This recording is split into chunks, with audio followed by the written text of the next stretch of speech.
Aduh, waktu ini bersikeras juga katanya negaranya jadi anggota resmi. Anggota resmi gitu loh. Kamu tuh boleh nggak ada wibawa sebagai orang Indonesia?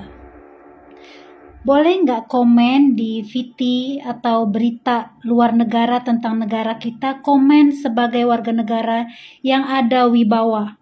Bukan negara kita dipandang dengan dunia, tapi kamu yang merendahkan negara kamu di komen orang.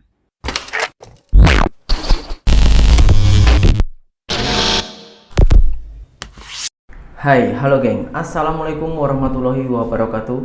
Berjumpa kembali dengan saya Zainal Story. Sebelum video ini saya mulai, gimana kabarnya kalian semua? Semoga semua yang menonton video ini baik-baik saja, dimurahkan rezekinya, selalu berpikiran yang positif dan dijauhkan dari mara bahaya oleh Tuhan yang Maha Esa. Bagaikan langit dan bumi geng ya, mentality rakyat ataupun netizen Konoha dan juga netizen Malaysia. Barusan saya itu upload video itu tentang pengalaman saya bekerja di Malaysia. Tapi apa komentar-komentarnya para netizen Indonesia dan juga Malaysia? Kalau netizen Malaysia ini komentarnya itu sesuai dengan isi videonya. Itu korang boleh tengok sendiri ataupun fakta, tengok video saya yang sebelumnya. Akan tetapi kalau netizen Indonesia komentarnya itu kebanyakan pilih cakap macam ini. Jangan nangis bang, Indonesia saat ini sudah menjadi anggota BRICS, sementara Malaysia itu belum. Nah ini dengan kesombongan mentality rakyat Indonesia ini geng, yang membuat saya itu pelik. Aduh, kenapa ada orang-orang yang macam ini, dan membuat saya pelik, kok masih hidup ya orang-orang macam ini gitu. tak gurau geng.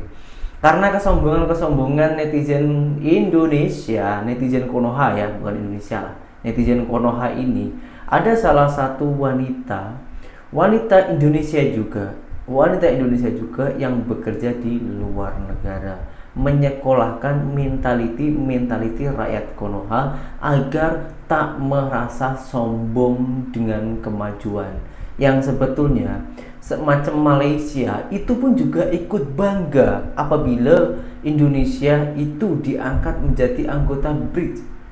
Faktanya Presiden kita Prabowo Subianto itu menjumpai pemimpin Malaysia, Perdana Menteri Malaysia Anwar Ibrahim, Datuk Seri Anwar Ibrahim, untuk meresmikan bersama-sama dan rasa syukurnya karena Indonesia dan Malaysia ini yang sebetulnya itu saling mensupport, saling mensokong, dan di antara kedua tersebut ini dari segi pemimpinnya ini yang sesungguhnya itu saling mensokong, saling mensupport, gak ada yang pergaduhan. Tapi kenapa mentality Konoha itu selalu ada yang buat hal macam itu, geng?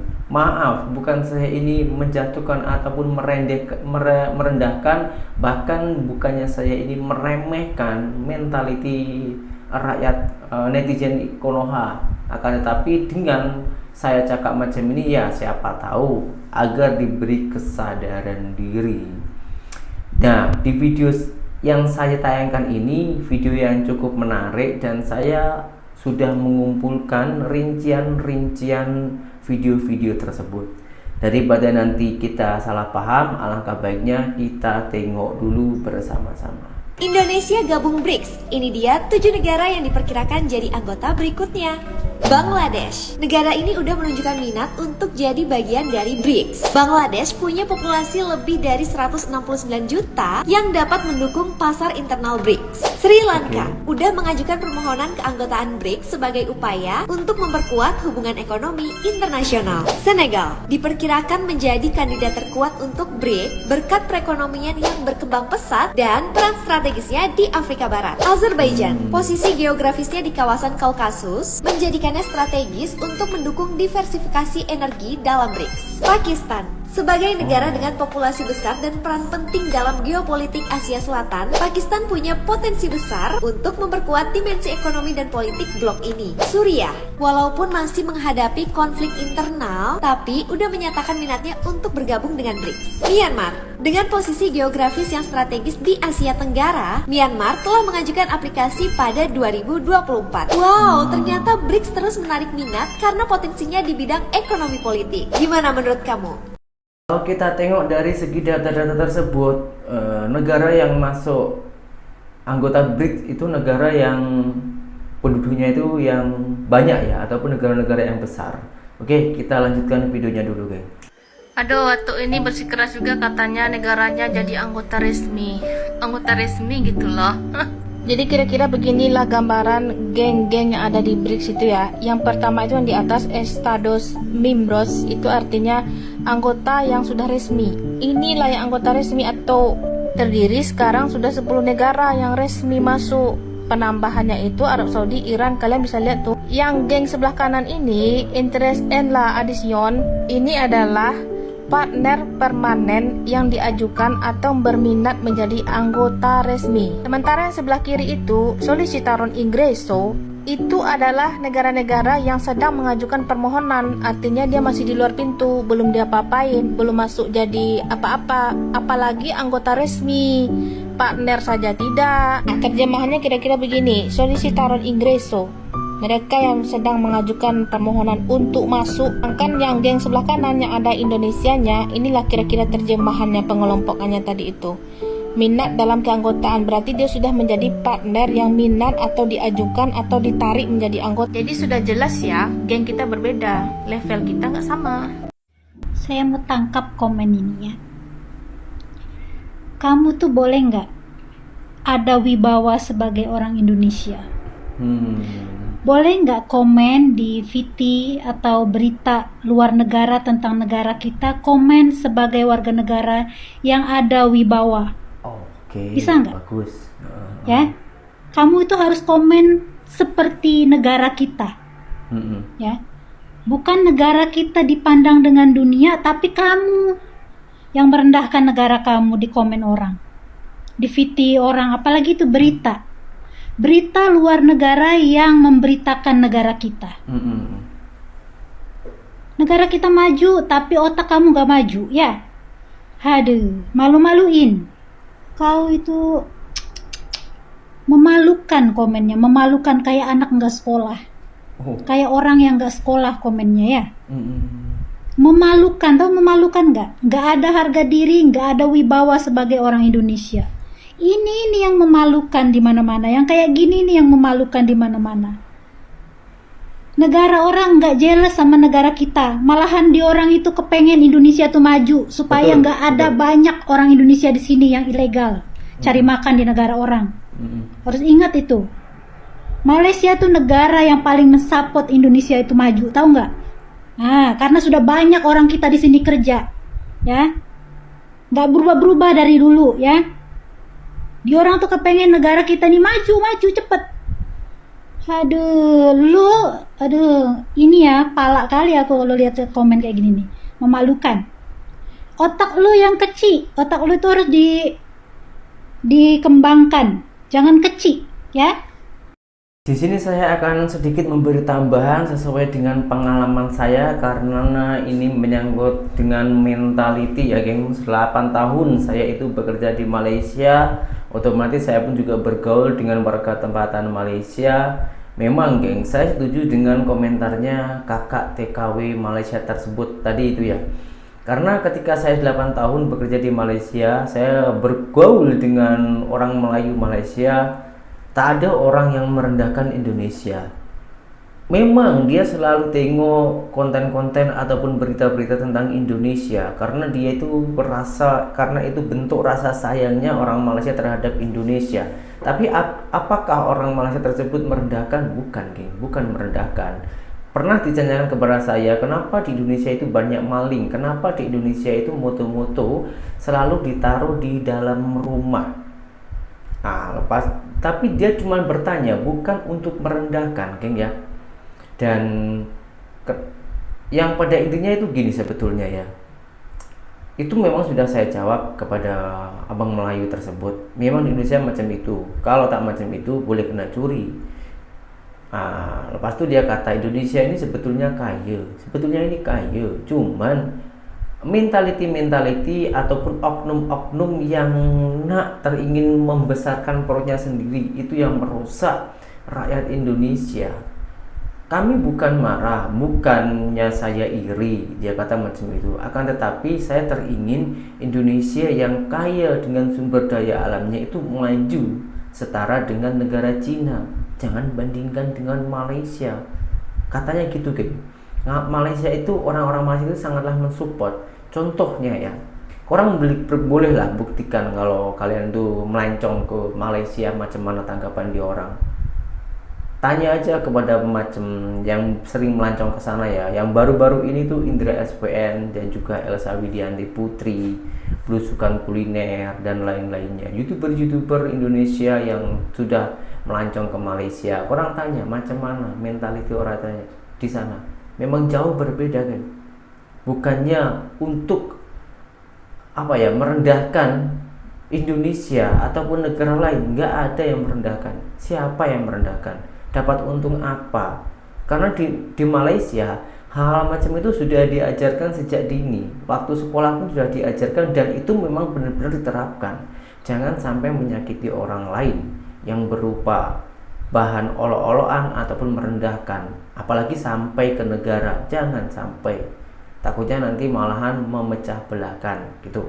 Nah, di video berikutnya kita tengok pandangan ataupun pendapat orang Malaysia ketika Indonesia diangkat menjadi anggota BRICS dan berjumpa ataupun bertemu dengan Perdana Menteri Malaysia, yaitu Datuk Seri Anwar Ibrahim. Baru-baru ni Presiden Indonesia yang baru dilantik pada hujung tahun lepas sekitar bulan Oktober macam tu, iaitu Prabowo Subianto, telah pun melawat Malaysia dan juga mengadakan pertemuan dengan Perdana Menteri Datuk Seri Anwar Ibrahim. Dan sebenarnya pertemuan ini bukan pertemuan yang biasa-biasa, guys. Ada something yang istimewa di sebalik perjumpaan ini. Apa itu, Bang? Dalam video ni. Okey. Tahu tak, selepas dilantik menjadi Presiden Indonesia ni, negara manakah yang dilawat sebagai negara pertama oleh beliau? Jawapannya adalah China.